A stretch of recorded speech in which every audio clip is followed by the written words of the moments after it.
Ladies and gentlemen, hey yo, fellas, welcome into the week 14, the final thoughts, the schmacks that's coming your way right now to close up the slate. And there is some injury news, so we're going to navigate through this video the injury news that is potentially going to come up. Injury news and COVID news striking the week 14 slate. It is not that straightforward, but because of that, it is creating even more leverage plays and players that will definitely be lower owned than they should be coming up until Sunday, especially if the injury news goes until that hour and a half before lock when the inactives have to come out. So with that being said, let's slide on a late night right into the quarterback position. So we're going to go in salary order. I got a lot of good feedback last week from the show going in salary order and kind of just hitting on almost every single player, but really diving in depth on the players that matter. And the quarterback position this week is offering, if you saw my tweet, if you follow me on Twitter, at DFS, it's offering some nice leverage on the slate right now. It looks good. Like right now, early on up top, Patrick Mahomes, he's not going to be owned, but I must admit, as I go through this more, as I start to build out lineups in an optimizer,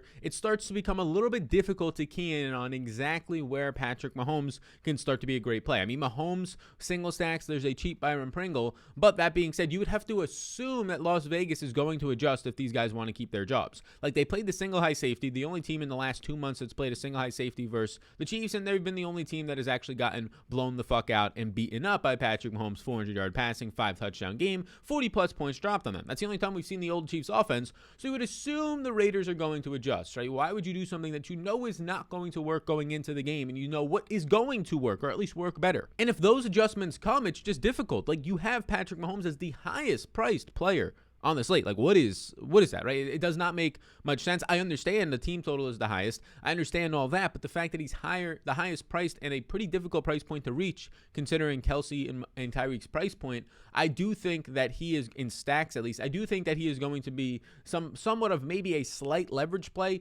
but it really is going to have to mortgage a lot of your lineup. Now, thankfully, we just had a running back, and most likely a running back play, open up this week in San Francisco, assuming Elijah Mitchell's concussion, who has not practiced this week, does keep him up. A $4,000 price tag of Jeff Wilson and some other players that might be coming out might indeed help what you're seeing. It might help get up to a Patrick Mahomes, or it might help just getting up to any of these other players, to be completely honest with you. So that's Mahomes. Mahomes right now is not my priority. Now you start to get into some guys that I like a little bit more. Some will be leverage plays and some will just look better. Josh Allen versus Tom Brady is the game of the week. It's the game that a lot of people are stacking. It is currently coming in with a lot of ownership on both these quarterbacks. Both quarterbacks are pushing 10% ownership on their own rights, and what you're seeing right now for only $200 more is Josh Allen coming in with more ownership, but nothing insane. Like, Josh Allen might be around 10% owned to Tom Brady 7% owned. But that a little bit, that 3%, again, people don't really factor this in, but that 3% matters. If you're playing in the Million Maker with 100,000 of your closest friends, 3% of $1 million is a big number, right? It is a massive number. You're talking the difference of moving up 30,000 spots. 30,000 spots from min cashing to finishing top 1%, from not even being anywhere near cashing to making some decent money.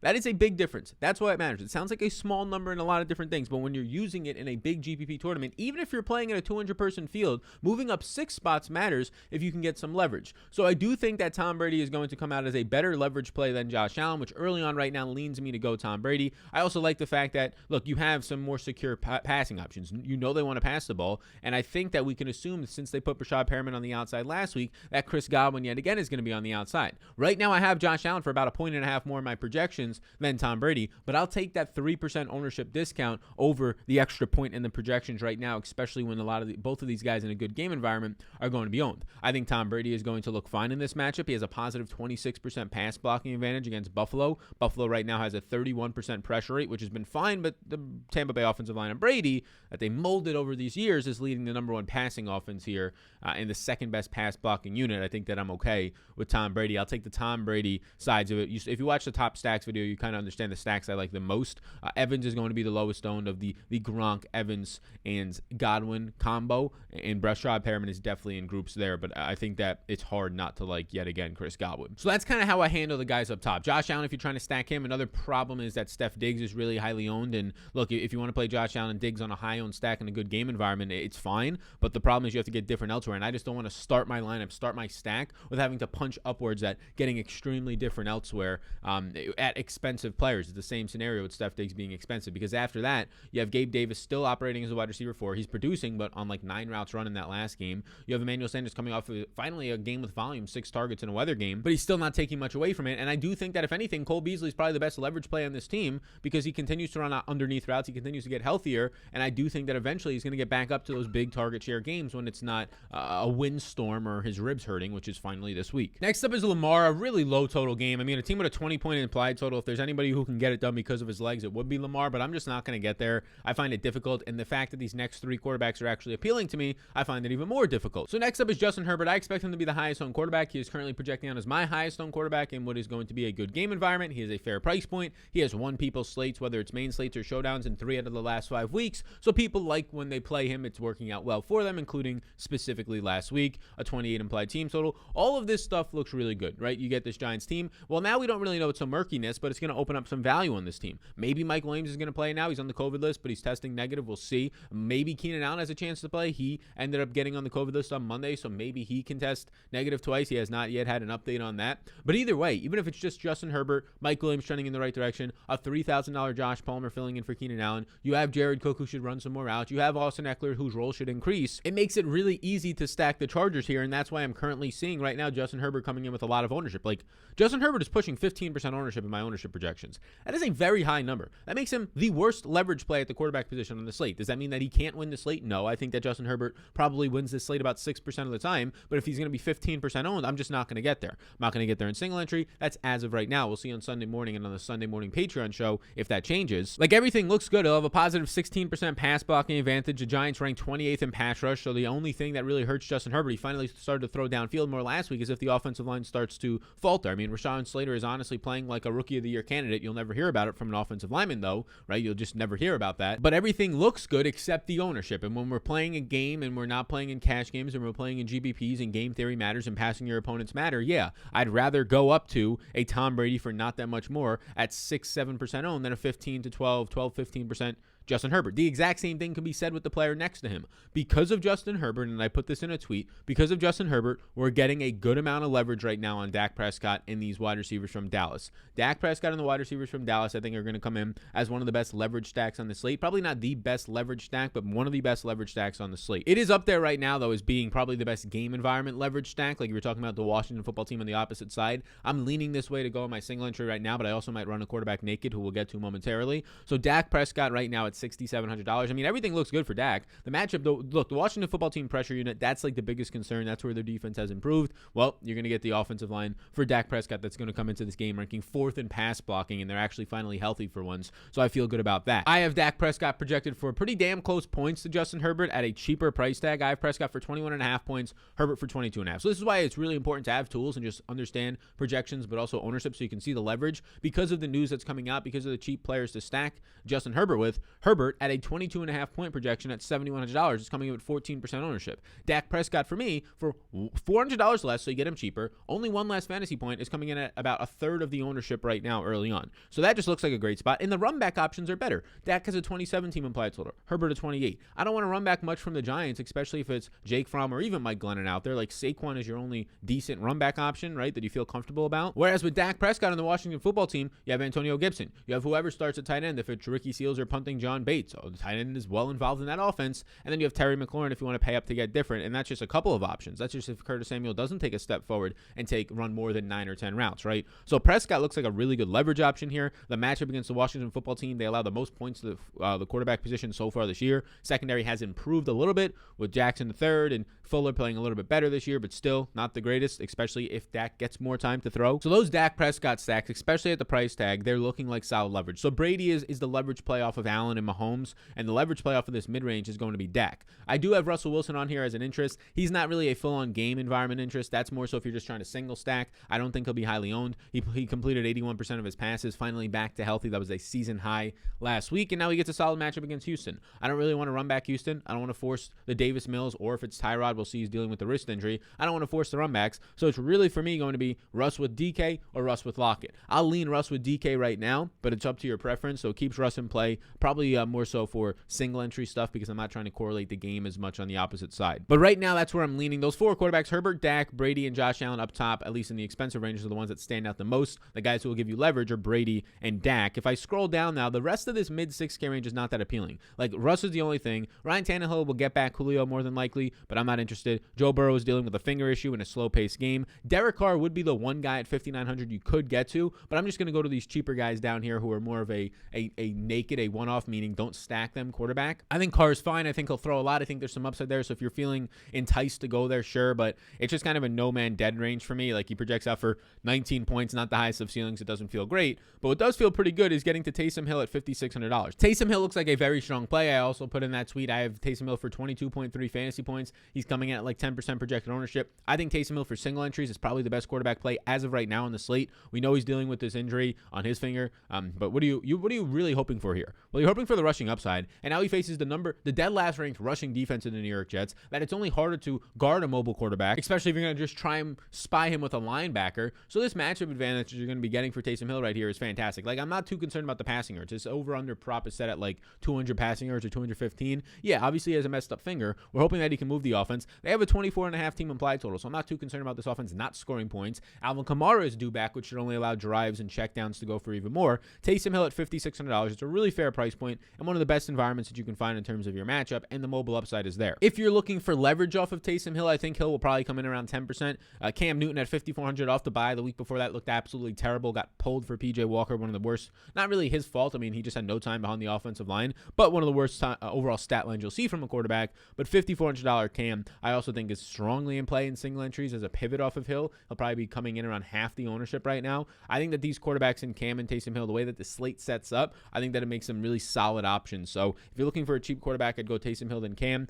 My priorities really on the slate, my top 5 quarterback priorities though, if I scroll back up to the top, in really no ranking order, would be Allen, Brady, Herbert, Dak, and Taysom Hill, with the leverage plays out of those guys being your Tom Brady, your Dak, and your Taysom Hill. So that's where the quarterback position resides this week. I will let you know before we transition into the running back position, and there's some interesting things to talk about over there, especially some leverages. I will let you know about the sponsor of the program, and listen up because this is the first time I'm ever offering this, and this is going to be pretty damn big. I'm currently going to be offering, if you use the promo code CLASS, like you went to class, you went to school, CLASS, if you use the promo code CLASS on PrizePicks, if this is your first time sign up, you will get my daily fantasy sports school that's I recorded a couple years ago. It's 10 hours of video on game theory, how to become a better player, how to actually win money, 10 hours of video that you can watch at your own time. It's pre-recorded, and a bunch of downloadable files in terms of the important stats to be looking out, and a whole lot of other stuff. It is really important. One of the things we can talk about from there is just the changing of roles. Everybody's going to go to Mike Williams. Everybody's going to go to Jalen Guyton, even though the roles that change the most for the Chargers, if Keenan Allen is out,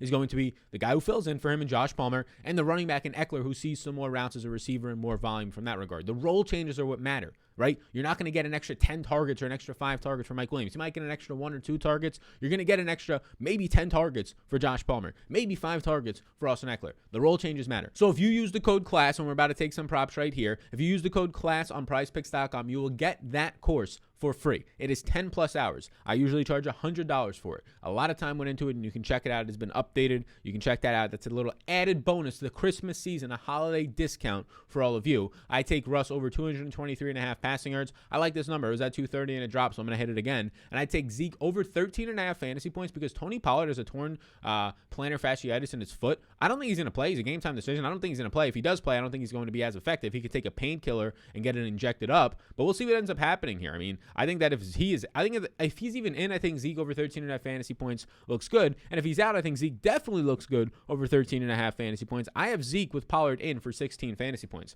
If Pollard is out, it's going to go to like 17.5 to 18.5, and that number is going to look like a smash. So multiple things happen if you use the code CLASS. You get a free bet up to $100 per usual, the bonus that you get from this channel on PrizePicks, and you get, I can see that you use that code, and I'll send to your email a free coupon to get into the Daily Fantasy Scores NFL School, the Daily Fantasy Sports NFL School, that is. So you can check that out all down below. Free bet up to $100 and the free course, both those things. It is the Christmas special, the holiday season special. We're going to be running it for about a week or so be sure to take advantage of it. Thank you so much, and check that out. We'll see how that goes. So check that out. Let's get into now the running back position. So we started up top with the best play in the entire slate, Austin Ekeler, assuming that Keenan Allen, even if Keenan Allen is in, it looks like a good play. But if Keenan Allen is out, I mean, this Austin Ekeler target share is just going to go through the roof. If Mike Williams is also out, it's going to be like a 22% target share. If Keenan Allen is out, you're going to get Austin Ekeler with like close to a 20% target share, which for running backs is insane considering that he's also seeing on the ground right now like 12.5 touches per game. You're getting 18.3 opportunities per game for Ekeler so far this season. You're getting a fantastic, what we have never seen before, red zone roll of 34%. And the even better thing is that, yeah, he's going to be owned. Like Austin Ekeler this week, he's probably going to be like 20% owned. But if he comes in at 20% owned with this type of usage, he should probably be closer, in my opinion, to like 30% owned in terms of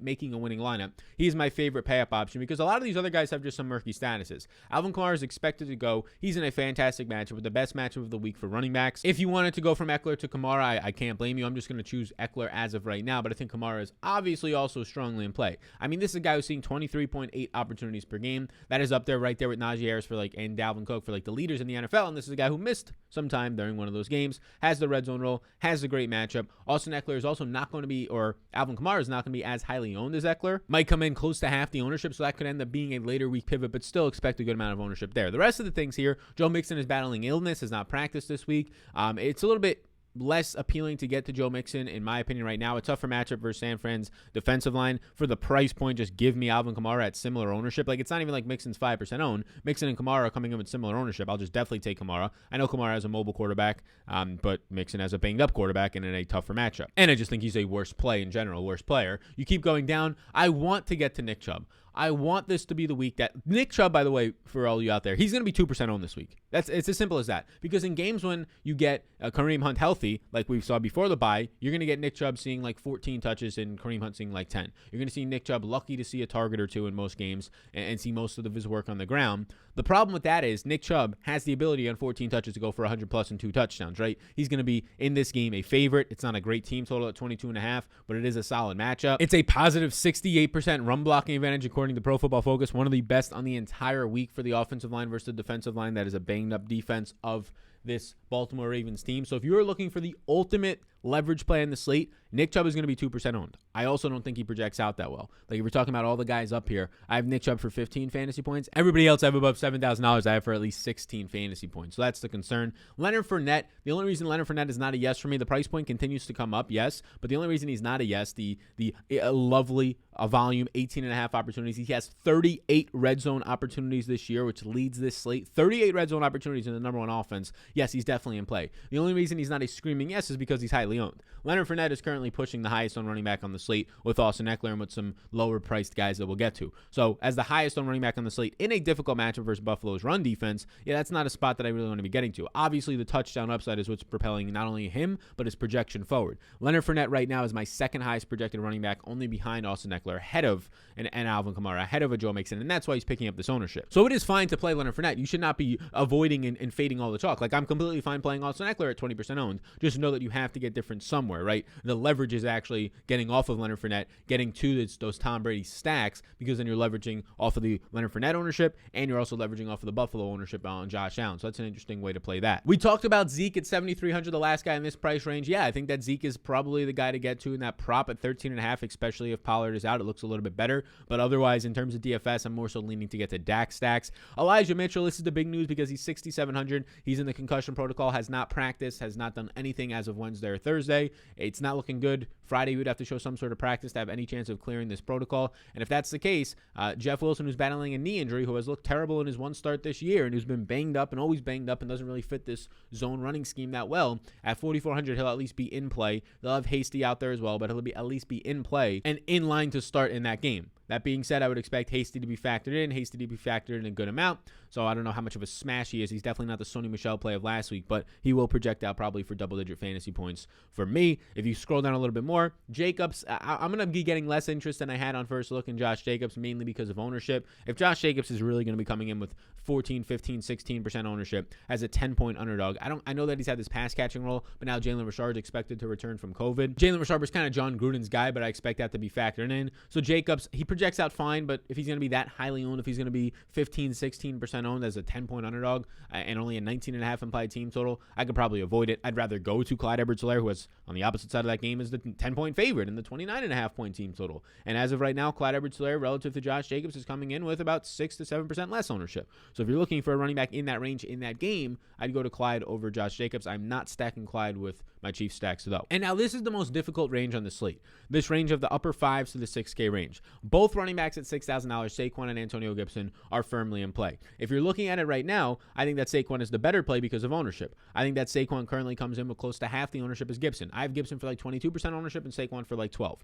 If that's the case, they both project out similarly. I actually have Saquon for more points right now. I have him for 16 points compared to Gibson at 15.4 fantasy points. You're getting Saquon to have 19 opportunities per game since he's returned. The production just isn't there, but he's getting the volume. He had 9 targets last week. This offensive line for once ever has a positive run blocking advantage of positive 36%. So I think that's a fine spot to go to. Obviously, if you're playing Dallas stacks and you want to run back Antonio Gibson, I think that's completely fine. I'd probably go to a tight end or try and fit Terry McLaurin, but that's completely fine. It's just playing the ownership game here. The leverage is going to be going on Saquon Barkley. The other two guys in this range are Javonte Williams, who Javonte Williams is picking up a lot of ownership. The only way I'm playing Javonte Williams at high ownership is if Melvin Gordon is out, and Melvin Gordon is trending to play. I have Javonte Williams as a yes right now, mainly because I'm projecting him to see 62% of the snaps and Gordon 38%, but if the ownership is going to remain as a 20% owned Javonte Williams is right now, I get it. The matchup is fantastic. An 8-point favorite, a 25 implied team total, and 3 out of 4 games, even 2 out of his last 3 games with Melvin Gordon, he's still been a guy scoring 15 or so fantasy points, getting there for 100 plus total yards. So I don't think you can put this genie back in the bottle and just go right back to 50-50, but I'm also not the head coach here, and I don't think that they're going to completely just write off Melvin Gordon. So that's your concern. When you're playing a game theory game, at $5,900, you have Chuba Hubbard and you have Javonte Williams. And if Melvin Gordon plays, there's a real chance that Javonte Williams in this game sees 12 to 14 touches at $5,900, and there's a real chance that Chuba Hubbard, a team that wants to run the ball, this is one of the best leverage running back plays of the week. They want to run the ball. Matt Rule literally fired his offensive coordinator because he didn't want to run the ball as much. Now you have Chuba Hubbard in here in a matchup as a favorite against Atlanta with a fine team total of 23. Yeah, I know that you're going to be having Cam Newton stealing some goal line usage. That's your problem. But if you get Chuba Hubbard coming out here and having 20 touches at $5,900, potentially has a chance to have double the touches at Javonte Williams if Melvin Gordon plays, yeah, that's appealing to me. So if you're looking for the leverage plays in this mid-range, the leverage plays would be Saquon off of Gibson, Chuba off of Javonte, and I think it's completely fine to do that. And that's probably where I'm leaning right now if you're not stacking up Dallas and running back Gibson. The other guy was just like the ultimate leverage play in the 5K range, and then there's really nobody else in the 5K range that looks all that good, is James Robinson at $5,800. I mean, Robinson, he came into last week banged up. He fumbled, and they kind of just pulled him until Carlos Hyde also fumbled, and they put Robinson back in. They put him in for the last 4 plays of the game, and they asked Urban Meyer in the interview, they said, why'd you put him in for the last 4 plays? Like, the guy was banged the fuck up. Why are you doing that? He's like, probably your best player on offense. And he was just like, oh, yeah, I probably shouldn't have done that. You're right. Yeah, my bad. It was the weirdest, like, press conference. I mean, Urban Meyer press conferences are just the funniest things to watch. Robinson gets Tennessee, which ranks about middle of the pack right now, 15th in run defense overall. If you're looking in terms of trying to find a leverage play for DFS tournaments, yeah, Robinson will be that guy. I think that Robinson's going to be coming in 5% owned or so. I think he has a higher chance than 5% to be in the winning lineup as a $5,800 running back, getting healthier as well for potential upside. I mean, James Robinson right now in this price range, he is seeing 16.1 opportunities per game. He rarely sees 8-man in the box, and he's been pretty damn efficient this year, getting about 4 targets per game as well. So that's $5,800 James Robinson, and then this range kind of just bottoms out. I know Devonta Freeman's been seeing a lot of usage lately. I'm just not interested as an underdog in a low total game. Detroit, Jamal Williams is dropping. He only played 48% of the snaps. The problem was Godwin Awugabook. He ended up a safety from college, ended up running 25 routes to Jamal Williams only 9. I don't know if it's just a 1-week thing, but a 17-point team total as an 8-point underdog, I can't get to you if you don't have that secure pass catching role. And then it's primarily backups like the Dontrell Hilliard versus Jeremy McNichols. If McNichols returns, I expect him to be the guy over Hilliard and take his role back, but it'll be kind of probably a three-headed backfield with the only one I'd touch being Deontay Foreman at $5,100. Even that, though, the only reason I'd touch it is they're 9-point favorites with a 26.5 implied total. I expect them to run the ball a good amount. Seattle, Alex Collins is trending back. Adrian Peterson apparently might be inactive. He's currently technically on the practice squad. McKissick is trending back, but also has been limited in practices, so we'll see that. The only other guy down here that makes some sense to me is probably Jeff Wilson at $4,400. He's over this knee injury. He's expected to start now. I mean, Jeff Wilson at $4,400 doesn't really make me feel great, but he's the only dude down here. Like, you could also go to Jermichael Hasty at a similar price point. So I do think that if you're looking for a guy basically under $5,000, if you're looking to punt something, if Elijah Mitchell misses, he's trending to miss, but we'll see what the Friday news says as I'm recording this and releasing it Friday morning.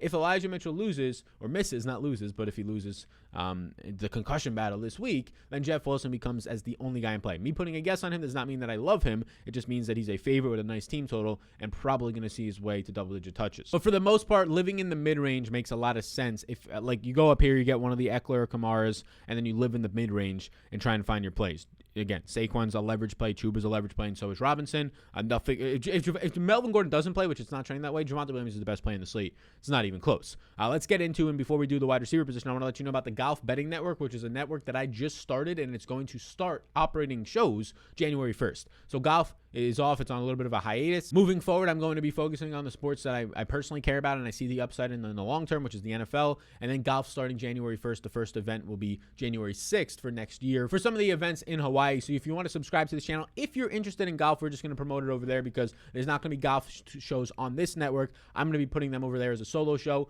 eventually start to collaborate with some people in the golf space, eventually start to do some interviews, hopefully right around the springtime once we build up the channel a little bit and we can actually reach out to people and be like, hey, we got something going here. So be sure, if you're interested in golf DFS, if you love playing it, if you love golf betting, or even if you're just a golfer, or even if you're just somewhat appealed because you like my content, check out the Golf Betting Network on YouTube. There'll be a link in the description below. If you just want to tap the subscribe button and help grow the network as we approach the first video release on January 1st, there will be a podcast network along with it if you are interested more in the podcast feed. So the wide receiver position we go, and we'll start up top with Tyreek Hill. Tyreek Hill is a yes. I like Tyreek Hill more than Mahomes. Like, I'd rather just go Tyreek Hill as a one-off because if Keenan Allen doesn't play, you're basically choosing between Steph Diggs and Tyreek Hill, and then you're already down to the bottom of the 7K range. So if you ended up to happen to have the money, say you're not playing Austin Ekeler, and you have that extra money, yeah, I'd rather go Tyreek Hill over Steph Diggs, basically, is what I'm saying here. Like, Tyreek Hill is not going to be highly owned. A 10% owned Tyreek Hill against Vegas, which is basically the one team that this team for years has been able to dominate, and Tyreek has been able to dominate. Yeah, that ceiling of the 40 to 50 point games that Tyreek Hill has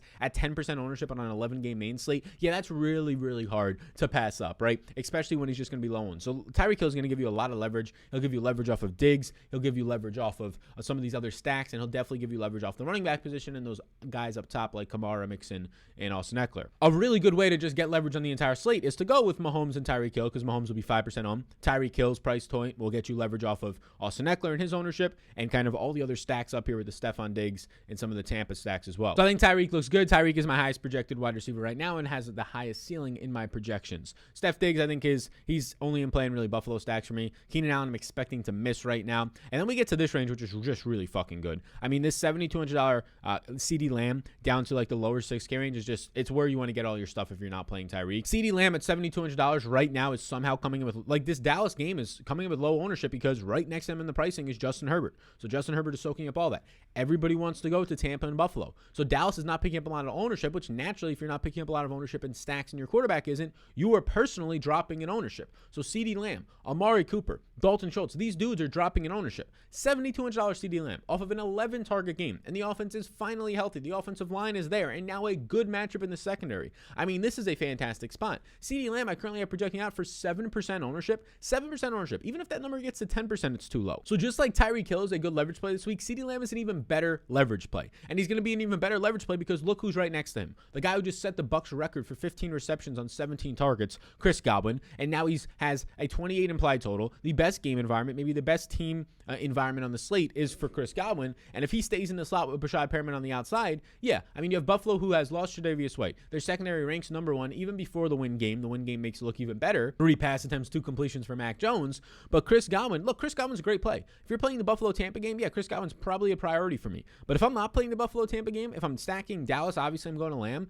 And if I'm not, I'm just going to go to Lamb as well. Like right now, my projections have Lamb for about 17 fantasy points and Godwin for 18.4. Godwin comes in with 16% ownership. Lamb comes in with 8% ownership, 7 to 8% ownership. So double the ownership for about a point more in projection just doesn't make that much sense, especially when I think their ceilings are pretty damn similar. Both are firmly in play. Kind of depends on where you go with your stack. But if you're looking for a one-off to get different, Lamb over Godwin makes a lot of sense. McLaurin only in play if you're trying to run back Dallas. You'll get a little bit of leverage. Jamar Chase, we continue to go there. The man dropped like a 90-yard touchdown last week last week that would have basically made me like bink some contests in DFS, would have made me hit all my props. Instead, he goes 5 for 50. He's still seeing the volume. It's still a good matchup. They'll play as slight underdogs here with a nice total. Chase is definitely still in play. The problem with Chase now is that there's other guys priced next to him. Like, his price is remaining high, even though it's pretty clear that Higgins is seeing a bigger role in the offense. Price has only dropped 100 since last week and 300 over the last 2 or 3 weeks, even though you get Lockett versus Houston. You get Evans. You get Metcalf here. This range is yet again another range of some leverage plays. I think that Lockett and Metcalf are going to give you some leverage. I think as the week goes on, all of these guys in this range will finish out around 8 to 10% owned. So kind of just choose your favorite in this range between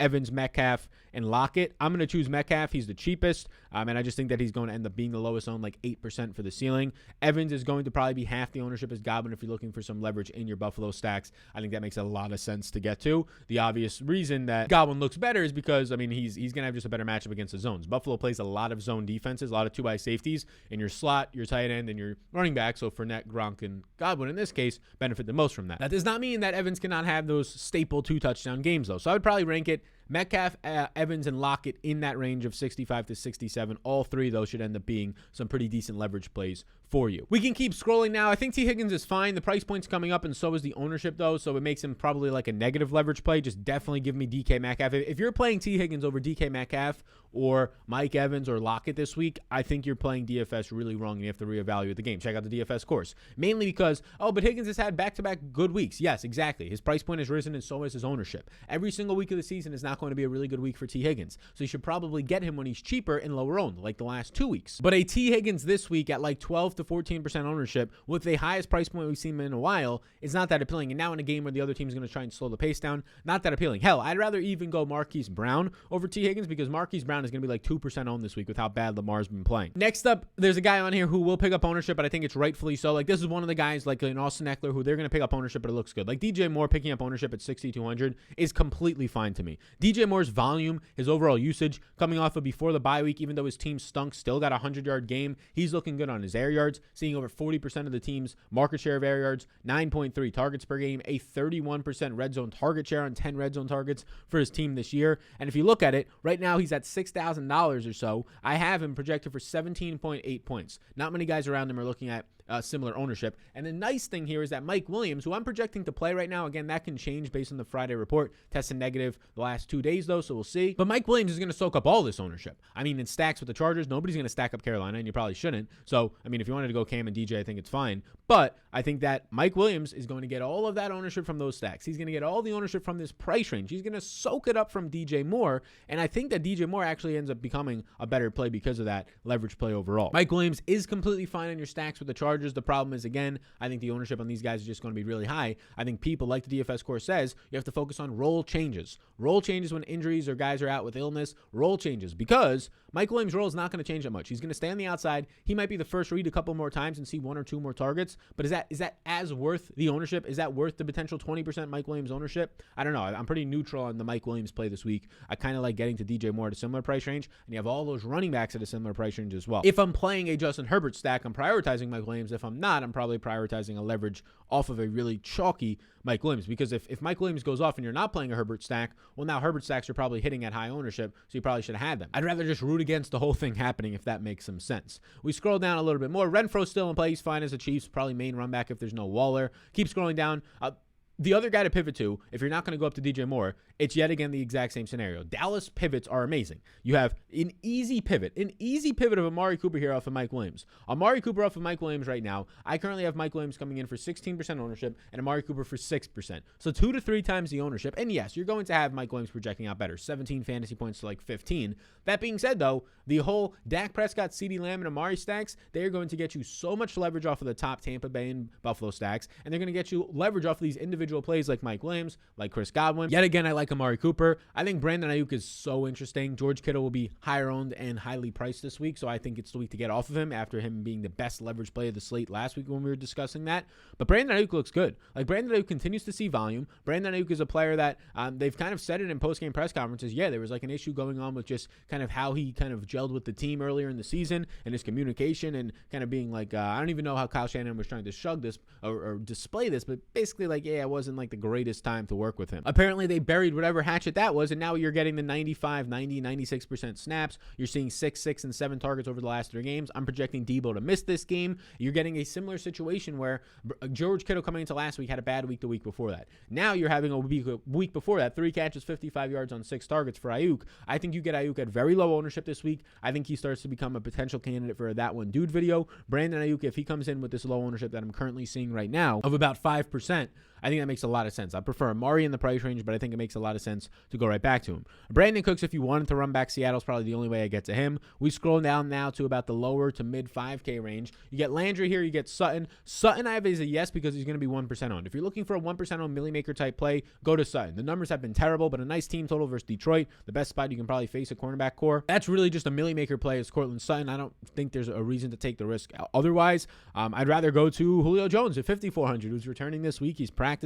Nobody's going to want to play him. Nobody's going to even know he's playing, but there's still no A.J. Brown. It's Julio Jones and like Nick Westbrook. So and apparently Anthony Firkser, according to the head coach, is now a special teamer. That's how he's classifying him. So if that's the case, Julio Jones, who else are you going to throw to? Right? Jeremy McNichols, who else are you going to throw to for Ryan Tannehill in a nice team total? So Julio would be the leverage off of the chalkier Jarvis Landry. Landry is somebody I'm kind of getting less of. He grades out well, played well the week before the bye week. The week before that, he had like a rushing touchdown on a quarterback flea flicker that broke down. He ran it in, so he didn't really do much other than that. He had some nice volume against Baltimore before the bye week, but it's not like there's a high ceiling on Landry. His quarterback is still dealing with an injury. Yes, it's a good matchup in the secondary, but a weird game total spot. I'd rather go to Julio, I think. So I'd rather go to Julio. I'm going to probably create Landry here. Projection-wise, he looks decent, but the ownership's coming in on Landry at like 14%. I'd rather go to a 2% on Julio if I'm choosing, or a 1% on Cortland Sutton. Sutton really just a Millie Makers I play. Let's go to Julio. Let's put Julio as kind of the leverage play in a range. I'm not interested in Amon-Ra St. Brown. If people want to buy into St. Brown, that's fine. I don't buy into it. I just don't. Like Amon-Ra St. Brown, it took him 12 targets. Every single route was the same thing. He would start, right? He would go up about 5 yards and he would cut to the outside, and he would just get hit. And then he caught the touchdown at the end, which was somewhat of a different play, a curl. Instead of going to the outside, you just curl around. But there's not that much upside there. Like, how often are you going to be getting the 12 to 14 target games? So actually that's the only way you're viable in this Detroit offense on these checkdowns. So I don't really see the upside to it. I'm not chasing it. I would definitely rather go to Cole Beasley, who is in a much better offense at the same price point. He's a much better player. He has a much better game environment. He has a much better quarterback, right? All that stuff grades out well. I think Cole Beasley, if you're looking for the 4,500 to 5K range, he is the play that I'm looking to. 5K meaning 5K flat. We keep scrolling. Sanders, I'll keep in play because of the player pools. Track Elijah Moore's injury, dealing with an injury right now. I think it's a groin. If he's out, there's no Corey Davis. He's done for the year. So then it quickly becomes like the Denzel Mims, Keelan Cole, and Crowder role. And I think Crowder out of the slot starts to become a guy who looks good. He's staying on the field in 2 wide receiver sets. That looks fine. Nick Westbrook, Akeen, I think I like a little bit less now that Julio's practicing. I'd prefer Marvin Jones in that range. I'd prefer taking shots on Robbie Anderson in that range or Deshaun Jackson in your Kansas City stacks. But then it starts to quickly hollow out. Like, you just have to go down to some of these other players. Like Zay Jones keeps seeing volume. He's 3,400. Laquan Treadwell is down here at 3,400, seeing some volume.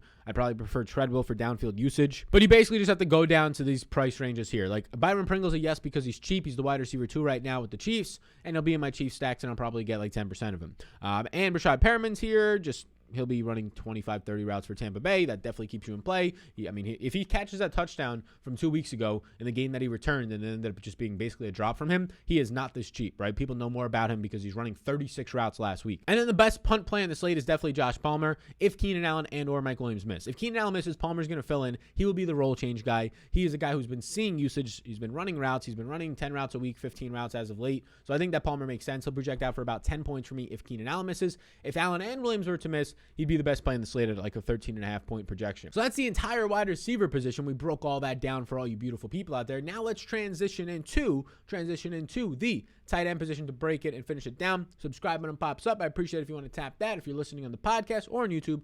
ratethispodcast.com/Sal. You can leave a review there for a chance to get into a raffle weekly. It takes about 2 seconds of your time. You go to that website on your phone right now, ratethispodcast.com/Sal, and you get into a nice little lovely raffle into a chance to win $100 every Sunday night. We pull that bad boy. What a difference a week makes, right? Last week, George Kittle was my favorite play on the entire slate. He looked fantastic. He was the best leverage play. He popped off. Now he's $1,000 more, and now the other top tight ends are all on the slate. Travis Kelce and maybe Waller if he plays, and now Kittle's actually a bad play. People last week, don't be this guy. If you were able to listen last week to the show, you lady or you fella out there, and you benefited from playing Kittle, don't chase your winnings. Don't, because people are going to chase it. George Kittle right now is a bad play. He is a bad play this week. $1,000 more in the pricing, which would be a slow pace environment. Joe Burrow hurt with a finger on on the other side might not be able to push the pace. Do not play $1,000 more George Kittle, who is now going to be the highest owned tight end in the week right now because of what he did last week. Don't do it. Don't fall for it. Just don't do it. It's as simple as that. I'd rather go to Kelsey. I definitely think that Darren Waller is the George Kittle play this week if Waller plays. The problem is he's dealing with not only a knee, but a back issue as well. He has not practiced as of Friday morning. It's not trending well for him. But if Waller does play, I think he is the best tight end play that I want to get to. I think he is the George Kittle from last week. He's a fair price point. He has a great projection, and he's in a good matchup in terms of throwing the ball. Otherwise, I think Gronk is still firmly in play, continues to dominate these two-eye safeties, and now he gets Buffalo, one of the teams that run two-eye safeties basically like the most in the NFL. I think his ownership is fair right now. If he comes in around 8% owned, 10% owned or so, I think it's fine.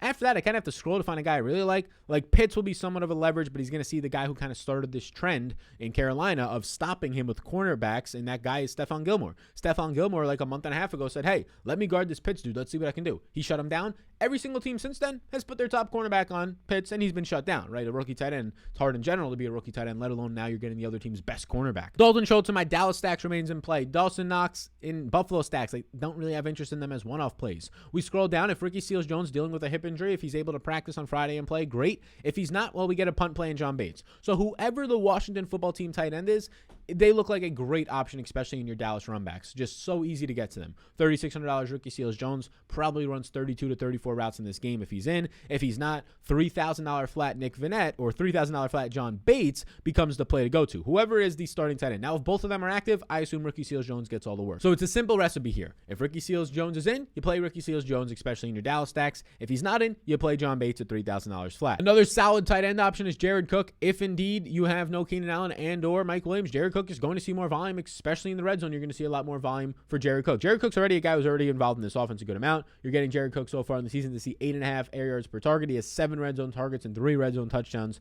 on the season. I'd expect even more moving forward for a guy seeing about 5 targets per game. There is that John Bates character. There's a yes on him. Again, do not play him if Ricky Seals-Jones plays. The only other guys that I think are in play are some punt tight ends. Like James O'Shaughnessy, people might look at him and say, oh, Sal, why don't you like him? He saw 6 more targets last week. He dropped the pass. He could have 3 receptions instead of 2. Yeah, the problem for James O'Shaughnessy is he's just too highly owned. Like James O'Shaughnessy this week coming in at like 10 or 12% owned as a punt tight end, it kind of takes off the glamour of it. There's no real super upside on James O'Shaughnessy. I don't think he's going to score the Kittle 30 or 40 points to break the slate. I don't even think he's going to score 20. I think James O'Shaughnessy's ceiling is probably closer to the upper teens. So James O'Shaughnessy at 12% is just a negative leverage play. Jeffrey Swaim is there if you wanted to pivot there instead. They said Anthony Firkser was weird. They said Anthony Firkser is a special teamer. So that was a little bit, Vrabel said that. So that was a little bit weird. And if that's the case, then Jeffrey Swaim is your number 1 tight end, who's already kind of been targeted that way. Julio being back will take a little bit of the luster off. If I was to punt a tight end this week, I'd rather just punt all the way down to Brevin Jordan. Like, he's playing a lot out of the slot. He's running about 15 routes per game for Houston. Maybe he can get up to 20 this week. He's the rookie. He's a big red zone body, a big red zone target for them. He has a couple of touchdowns on the season now. He's not getting a lot of volume. You're going to get 3 or 4 targets here, but I'd rather just go to Brevin Jordan at like 2% on than James O'Shaughnessy.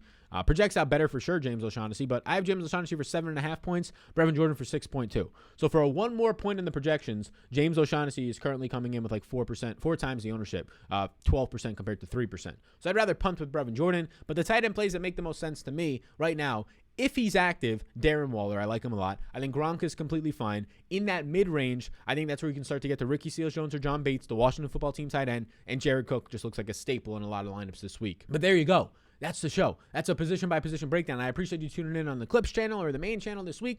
Hopefully, you all have a lovely rest of your week. If you want to get access to any of the tools, whether it is the points, the ownership, the projections, the optimizer, the biggest thing is the Discord as well. I mean, that's not even the biggest thing. I just think that alone is worth this. Getting into a community of 1,000+ members who have similar interests to you. You can join in down below on patreon.com/Sal_Vetri_. There's a link in the description.